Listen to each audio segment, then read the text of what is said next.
Afif. Afifa. Afif. Afifa. Originaire de Madagascar ou Non, Tunisie. Tunisie. Ouais. Oh, bah j'étais au Maroc la semaine dernière. Ouais. Et moi, j'étais en Algérie il y a 2 semaines. Ah, d'accord, alors ok. Et ben, si tu es là avec nous dans cette émission de cuisine, hein, c'est pour parler un petit peu de ton art aussi. Parce que tu es artiste. Alors, je suis auteur de bande dessinée. En bande dessinée. Ouais, auteur de bande comment de faire de la bande dessinée comme ça Alors, je suis indissociable de mon scénariste, Patrice. Ouais. En fait, on est 2 camarades, 2 potes, et on a décidé il y a à peu près 7 ans d'écrire une histoire, une première histoire.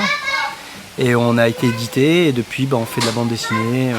Et on participe à différents festivals de BD, Angoulême, les plus grands en fait. Ouais. Donc Angoulême, depuis 3 ans, je vais en Belgique aussi, à Bruxelles.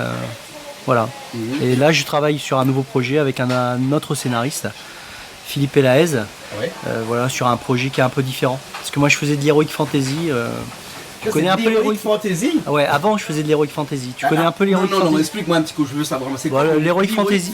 Et l'heroic fantasy, c'est un peu le style les Seigneurs des Anneaux, le Seigneur des Anneaux, par exemple. Okay, tu vois, tu as un monde qui ressemble un peu à celui du Moyen-Âge, avec des dragons, des châteaux forts, des créatures étranges. C'est du fantastique. C'est du fantastique, voilà. Okay. Et là, par contre, je travaille sur un projet qui est beaucoup plus réaliste, historique, qui s'appelle les Chroniques américaines.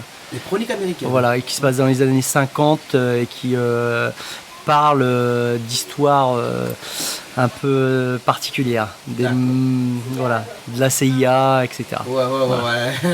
L'Amérique. Voilà. ok. Ça t'est venu comment cette passion pour la BD? Tu dessines bien alors, parce qu'il paraît que pour faire de la BD, on est obligé de bien dessiner. Hein? Oui, voilà. Le coup de plume. Donc on va dire que je me débrouille en dessin. Et j'ai surtout pris des cours ici à La Réunion. En fait, moi je suis déjà enseignant d'art plastique. Mais c'est vrai que j'ai fait une rencontre. J'ai rencontré Chauvel. Je ne sais pas si tu connais Chauvel. Non. Donc Chauvel, c'est un auteur qui est installé à La Réunion, qui vit à La Réunion depuis pas mal de temps, et qui est un auteur confirmé en fait, hein, qui est édité dans pas mal de maisons d'édition. Et j'ai eu la chance d'apprendre un peu le métier avec lui. D'accord, alors ok. Et tu te rappelles du premier dessin que tu as fait? Ouais, le premier dessin, je m'en souviens. C'était quoi? C'était des jouets. Des jouets? J'ai dessiné des jouets? J'étais passionné de boxe et je dessinais des boxeurs. Ah, des boxeurs? Et j'ai fabriqué en fait des jouets en fait. Voilà. D'accord. On parle là d'un temps que les jeunes devaient attendre. Voilà, donc il y a quelques années de cela. Voilà, c'était à l'époque de Marvin Hagler, Léonard, ceux qui connaissent, Roberto Duran et compagnie. D'accord, alors ok. Au départ, tu dessinais avec quoi? Un stylo à plume, un crayon noir? Des feutres? Oui, bon, à l'époque j'avais du matériel de débutant, on va dire. Voilà, et puis avec le temps, c'est professionnalisé. Voilà. Alors justement, quand un professionnel dessine, il dessine avec quoi? Alors il y a énormément, dans le monde de la bande dessinée, il y a énormément de techniques. Moi je suis plutôt bande dessinée traditionnelle, donc c'est à l'encre, pinceau, plume. Je fais beaucoup de crayonné, d'ancrage. Alors là, c'est un langage un peu technique, mais il faut savoir qu'aujourd'hui, j'ai plein d'amis qui travaillent avec le numérique, c'est-à-dire table graphique, ou directement sur des tablettes en fait. D'accord. Alors tes histoires, tes dessins racontent des histoires, hein, et les histoires, tu m'as dit tout à l'heure que tu les puises avec un scénariste. Voilà, un scénariste, Patrice Bavolo. Alors on travaille en même temps actuellement sur un autre projet, alors qui sortira pas maintenant parce que j'ai d'autres projets en cours, mais je suis en train actuellement d'écrire une histoire avec lui. On s'attaque à King Kong. King Kong. Voilà, King Kong. Revisité ou pas? À revisiter forcément. Bon, avec beaucoup de surprises. C'est-à-dire que tu as réécrit une histoire sur King Kong? Voilà. Complètement? Voilà, une histoire avec King Kong. Donc, la fille est toujours là? Il y aura forcément la fille, mais il y aura de sacrées surprises. C'est-à-dire que je peux pas trop bien sûr. faire de... Normal. Alors, quand on est dessinateur de BD comme ça, et qu'on reçoit un scénario, comme ça on appelle ça, et qu'on doit mettre ce qui est écrit, une histoire en images comme ça, et des images qui doivent capter l'attention du lecteur, avec des bulles au-dessus aussi. Du texte. Du texte au-dessus, là. Et tu fais comment? Au feeling ou bien tu réfléchis? Non, c'est un vrai métier. C'est un vrai métier. C'est un vrai métier. Alors il faut savoir déjà que le moment le plus passionnant dans la BD, c'est vraiment le storyboard. En fait, c'est ce que ne voit pas le lecteur. Ouais. C'est le passage entre le texte, donc l'écrit, et les premiers dessins, toutes les réflexions sur le cadrage, la mise en scène. D'accord. En fait, c'est du cinéma, hein, la bande dessinée. Voilà. Sauf que nous, on fait tout. On fait les décors, on fait les personnages, on invente, on choisit qui on veut, en fait. Et donc, c'est ce moment de création, en fait, qui est vraiment exaltant. Après, il faut savoir qu'une BD, c'est... alors, pour moi, parce que je travaille à côté, c'est 1 an de travail. Et... voilà, les vrais moments d'exaltation, c'est vraiment lors de la création, l'élaboration du storyboard, les 2 premiers mois. Et après, c'est un travail assez laborieux puisqu'on fait plusieurs planches, entre 48, 54, 56 planches. Voilà, et là, c'est vraiment, on travaille seul. C'est un travail un peu d'ermite. Moi, je vis un peu seul dans mon bureau. Voilà, exactement. Et donc. Et là, on travaille tard la nuit. Voilà, on a ses habitudes. Alors, on va parler un petit truc sur la BD qui m'a toujours inspiré, que je me suis demandé toujours comment ils font. C'est-à-dire que lors du coloriage. Alors, il y a plusieurs techniques. La classique, c'est la couleur directe.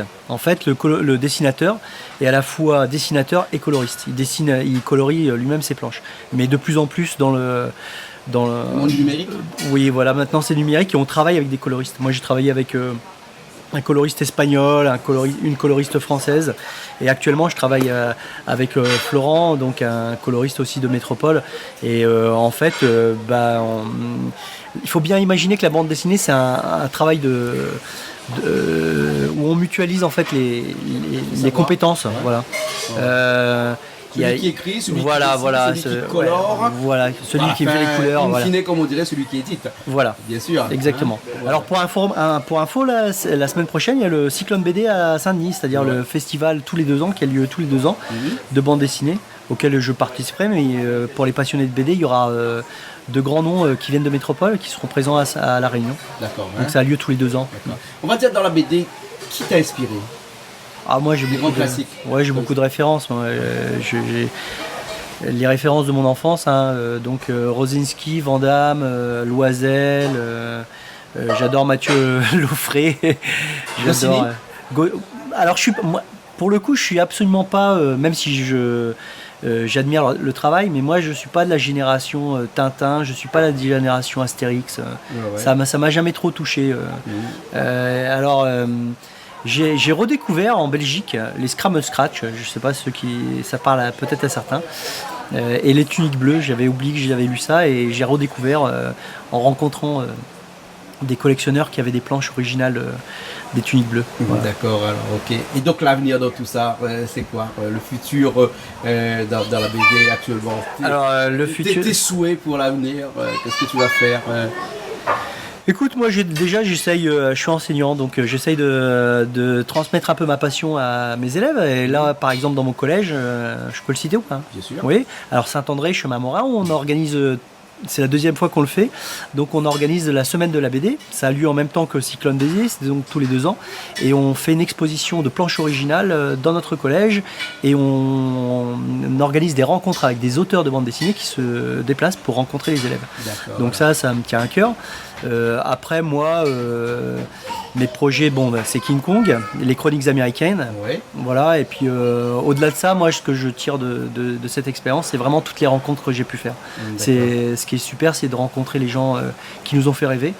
Et de rencontrer aussi le public, parce que c'est grâce à lui qu'on existe. En parlant du public, il y a une question que j'aurais aimé te poser au début de cette émission, mais on a passé tout de suite à autre chose. Alors vraiment, ça me tient vraiment à cœur, cette question-là, parce que je voulais te demander, est-ce qu'on est dessinateur ou on devient dessinateur? Les deux. C'est un don? Les deux. En fait, tu peux naître ce que tu veux et tu ne découvriras peut-être jamais. Enfin, c'est ma version, ma manière de penser. Je pense que des fois, on est porteur de plein de talents, mais on n'arrive pas à les développer. Et moi, j'ai eu la chance de rencontrer sur mon parcours des personnes qui ont réveillé parce qu'il était déjà présent, mais qui l'ont réveillé et qui m'ont donné envie de faire les efforts pour devenir auteur de bande dessinée. Mais je pense que tout le monde a un talent en lui, même plusieurs parfois. Et la seule chose, c'est de le trouver et de le réveiller et de le travailler. D'accord. Voilà. Qu'est-ce qu'on pourrait dire à des jeunes qui aimeraient faire ce métier, qui aimeraient se lancer dans la BD? Il faut leur dire que voilà, c'est à la fois un métier, c'est compliqué de vivre de ça. Il faut être honnête. On peut en vivre, d'accord, mais c'est compliqué. Aujourd'hui, les dessinateurs de bande dessinée ont plusieurs casquettes. Il y a des passerelles entre le dessin, le monde de l'animation, par exemple, dessins animés, la publicité, la bande dessinée. Mais de toute façon, on peut vivre de sa passion si vraiment on s'en donne les moyens. D'accord. Voilà. En tout cas, merci beaucoup. Merci à toi. On rappelle ton nom. Afif Ben Hamida. Voilà. Voilà. Et tu n'as pas un pseudo quand tu écris, c'est toujours. Non, moi j'ai pas de pseudo. Afif Ben Hamida. Je navigue pas masqué. Non, j'ai pas de pseudo. D'accord, tu travailles à découvert. Hein. Voilà. Ok, d'accord. Et tous les ouvrages, on peut les retrouver à des endroits. On les retrouve partout, à la Fnac, Amazon. Je peux citer des magasins sur La Réunion, Des Bulles dans l'Océan, qui est mon éditeur. Oui. Et on trouve partout, jusqu'au Canada. Jusqu'au Canada, d'accord. Édité en français, en anglais Oui, édité en français. En français, d'accord. En tout cas, merci beaucoup. Merci à toi. On était content de t'avoir pour parler un petit peu de BD, de bande dessinée. Voilà, merci beaucoup. Merci.